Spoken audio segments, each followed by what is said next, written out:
brought to you by Palvi Agrico. आता शेतीसाठी जे काही लागणार ते घरपोच मिळणार, तेही मोबाईलच्या एका क्लिकवर. सभापती महोदय, आजही सभागृहामध्ये बघा कोणीच मंत्री नाहीत, इंद्रनील भाऊ सोडले तर. तुम्ही तिथे बसलेले असताना एक दोन कॅबिनेट मंत्री बोलवायला पाहिजे. दोनदा तहकूब केलं सभापती महोदय. नोंद घेतायत. म्हणजे जे आमदार इथे बोलतात, सदस्य बोलतात, सिनियर सदस्य आहेत, तर त्याला काहीतरी गांभीर्य असलं पाहिजे. खालच्या सभागृहात तहकूब आहेत बसलेले, लिहून घेतायत ते. हा, कुठं बसलेले ते काय समोर मंत्री आहेत ना? हे तर आहेत, राज्यमंत्री आहेत, कॅबिनेट मंत्री. ते लिहून तिकडचं दालन खाली तुम्ही तिथे असताना आदेश द्यायला पाहिजे. खाली पण नव्हते. खरंच ना, आपल्या सभागृहाचं गांभीर्य नाहीच आहे का?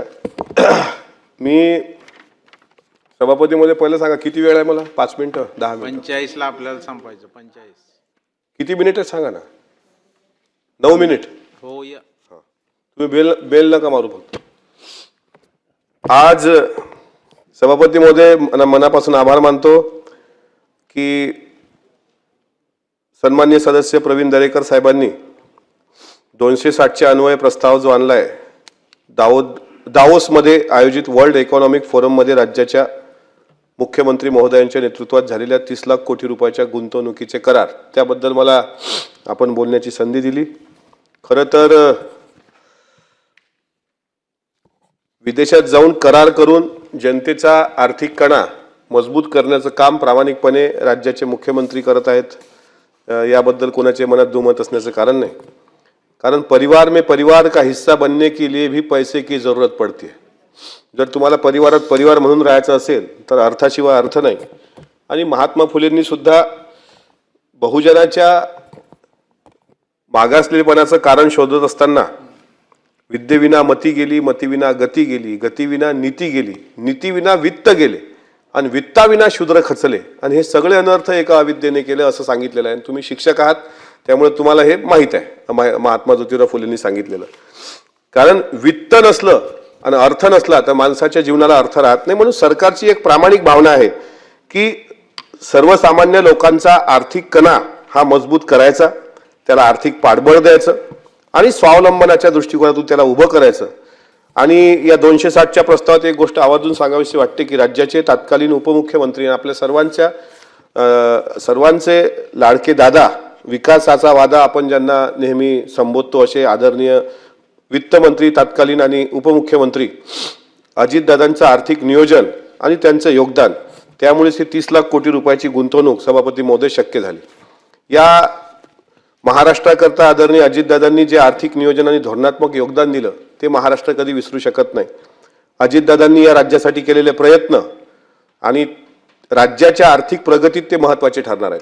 सभापती महोदय, त्यांच्या कारकिर्दीत त्यांनी राज्याचा महसूल, कृषी, पाणी, औद्योगिक धोरणे आणि ग्रामीण विकास यामध्ये दीर्घकालीन नियोजन केलेले आहे. या वर्षीचा अर्थसंकल्प सादर करत असताना या नियोजनाचा अभाव राहू नये कशा त्या अर्थसंकल्पामध्ये, म्हणून त्यांनी पूर्वतयारी केली होती. त्याचा थेट परिणाम राज्याची आर्थिक वृद्धी, पायाभूत सुविधा विकास आणि रोजगार निर्मिती यामध्ये दिसून येतोय. सभापती महोदय, हे जे करार केले गेलेत यामध्ये कृषी क्षेत्राच्या संदर्भात आपण याच्याकरता बोललं पाहिजे, कारण आपण सर्व शेवटी कृषक समाजाची लोक आहोत. महाराष्ट्राला आता हिंदू मुस्लिम हा भेदभाव नकोय किंवा विखारी हिंदुत्वाचा प्रचार करून इतर समाजाला टार्गेट करणं हे पण महाराष्ट्राला परवडणारं नाही. त्यामुळे आपल्याला भाऊसाहेब पंजाबराव देशमुखांसारखे लोकनेते या महाराष्ट्राला देशाला भेटले, जे राज्याचे पहिले कृषी मंत्री होते, आणि त्यांनी एक समाज स्थापन केला होता सभापती महोदय. त्या समाजाचं नाव आहे भारत कृषक समाज. शेतकरी हाच आपला समाज, हाच आपला धर्म, आणि या धर्मापलीकडे कुठलाच धर्म मोठा असू शकत नाही. आता हिंदू, मुस्लिम, बौद्ध, पारसी, ख्रिश्चन हे सगळे जगवणारा एकमेव समाज असेल तर तो कृषक समाज आहे. म्हणून कृषकाच्या माध्यमातून आपण माननीय मंत्री महोदय बोललं पाहिजे, कारण आपण नाईक साहेबांच्या परिवारातून येता. हरित क्रांती स्वतः वसंतराव नाईक साहेबांनी घडून आणली होती. आपण पहिल्यांदा गहू आयात करायचो, पण गहू निर्मिती करणारं राज्य आपलं महाराष्ट्र केलं. हे उपकार वसंतराव नाईक साहेबांचे कधी विसरू शकत नाही. आपण त्या घरातले आहात, म्हणून तुम्ही एकटे जरी असले तर आम्ही असं समजतो की राज्याचे मुख्यमंत्री त्यांचा वारसा या ठिकाणी बसलेला आहे. कृषी क्षेत्राच्या आधुनिकीकरणासंदर्भात या करारामध्ये अनेक गोष्टी घडल्या. त्यामध्ये शेतकऱ्यांची सिंचन सुविधा, नवीन तंत्रज्ञान व पीक निधी योजना, महाराष्ट्र कृषी विकासात अग्रगण्य राज्यांमध्ये आणण्याचा प्रामाणिक प्रयत्न या करारातून दिसतोय. आणि त्यामुळे शेतकऱ्यांचं उत्पन्न सुद्धा सुधारण्यात यामधून निश्चित मदत होईल. पाणी व्यवस्थापन आणि सिंचन प्रकल्प विदर्भामध्ये दमणगंगा नळगंगा नदीजोड प्रकल्प आणि नदीजोड प्रकल्पाची ही जी काही संकल्पना आहे ती भारतरत्न डॉक्टर बाबासाहेब आंबेडकरांकडे जलसंपदा खातं होतं सभापती महोदय. त्यावेळेस त्यांनी भाकरा नांगल धरणातून विजेची निर्मितीचा एक प्रयोग केला होता त्या पदावर असताना. आणि त्यावेळेस पंडित जवाहरलाल नेहरू देशाचे प्रधानमंत्री असताना त्यांनी त्या संसदमध्ये सुद्धा नदीजोड प्रस्ताव मांडला होता. खोती पद्धती बंद केली होती की छोट्या छोट्या नद्या जर जोडल्या तर त्या सिंचनाखाली शेती येतील. आणि आपला विदर्भ जो नाईक साहेब आपण नेहमी म्हणतो की शेतकरी आत्महत्येचा पट्टा आहे, विशेषतः तुमचा यवतमाळ जिल्हा, चिलगावान येथेच पहिली शेतकरी आत्महत्या सामूहिक आत्महत्या घडली होती. तर या शेतकऱ्याचं जीवनमान बदलण्याकरता नद्या जोडल्या गेल्या पाहिजे हे त्यावेळेस डॉक्टर बाबासाहेब आंबेडकरांनी मांडलं होतं. आणि त्याचाच कित्ता गिरवत आज दमणगंगा नळगंगा प्रकल्प विदर्भामध्ये मोठ्या प्रमाणात होतोय. आणि त्याचा फायदा निश्चितच खारपान पट्ट्यातला शेतकरी असेल, जिरायत भागातला शेतकरी असेल, त्याची शेती जर सिंचनाखाली आली तर धरणं, नद्या, जलसाठा याचं व्यवस्थित नियोजन होईल आणि आमच्या शेतकऱ्यांचा आर्थिक स्तर थोडा उंचावेल. कोरडे भाग विशेषतः मराठवाडा, तुम्ही मराठवाड्यातून येता, त्यामध्ये सुद्धा पाणी उपलब्धतेच्या संदर्भात पाणी उपलब्ध होत नाही. आता तुम्ही बघितलं असेल या अचानक आलेल्या वातावरणीय बदलामध्ये धाराशिव जिल्ह्यामध्ये हाहाकार माजला होता. तर त्या भविष्यात तशा समस्या उद्भवू नये म्हणून त्या उपलब्धतेत सुद्धा सुधारणा करण्याचा याच प्रकल्पाच्या माध्यमातून माननीय मुख्यमंत्र्यांचा संकल्प आहे. औद्योगिक धोरण आणि रोजगार निर्मिती, कारण रोजगार निर्माण झाले सभापती महोदय तरच क्राईम कमी होणार. आज का क्राईम का वाढलाय? क्राईम याच्याकरता वाढलाय की 200 रुपयाकरता खून होतात, 100 रुपयाकरता खून होतात, कारण त्याच्या हाताला काम जर दिलं तर तो क्राईमकडे वळणार नाही. त्याच्यामुळे गुन्हेगारी प्रवृत्ती जर समूळ नष्ट करायची असेल तर फक्त कायद्याचा वसक असून चालणार नाही, तर रोजगार निर्मिती झाली पाहिजे. त्यामध्ये विदर्भ, मराठवाडा, कोकणमधील औद्योगिक हब प्रकल्पांना चालना देण्याचं या करारामध्ये आहे. ग्रीन हायड्रोजन, पोलाद व सौर ऊर्जा प्रकल्पांसाठी धोरणात्मक नियोजन सुद्धा या करारात दिसून आलेलं आहे.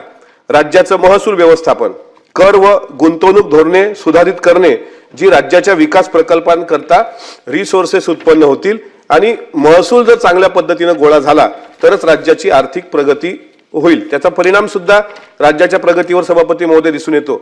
अजितदादांच्या आर्थिक नियोजनात ज्या क्षेत्रात सुधारणा झाल्या त्या पुढील प्रमाणे: कृषी क्षेत्र, सिंचन व पीक निधी योजना दिल्या गेली आणि त्यामुळे शेतकऱ्याचं उत्पन्न वाढलं. दादांच्या आर्थिक संकल्पनेतून औद्योगिक विकास या क्षेत्रामध्ये गडचिरोली, नागपूर, कोकण औद्योगिक व लॉजिस्टिक हब, पोलाद, ग्रीन हायड्रोजन उद्योग सुरू झाले. ऊर्जा क्षेत्रामध्ये अक्षय ऊर्जा प्रकल्प व ग्रीन एनर्जी हब विकसित झाला. रोजगार क्षेत्रामध्ये ग्रामीण आणि औद्योगिक क्षेत्रात रोजगार निर्मिती झाली. पायाभूत सुविधामध्ये रस्ते, बंदरे, औद्योगिक कॉरिडॉर आणि सार्वजनिक वाहतूक सुधारणा झाली. हे अजितदादांच्या आर्थिक नियोजनामुळे आणि त्यांच्या दूरदृष्टिकोनामुळे राज्याच्या ह्या दावोस करारामध्ये सुद्धा मोठ्या प्रमाणात सुधारणा दिसून आली. दीर्घकालीन दृष्टिकोन त्यामध्ये होता. फक्त तात्काळ लाभ नव्हे सभापती महोदय, तर राज्याच्या आर्थिक स्थिरतेकरता हे धोरणात्मक प्रकल्प सरकारकडून आणणं हे महत्वाचं होतं.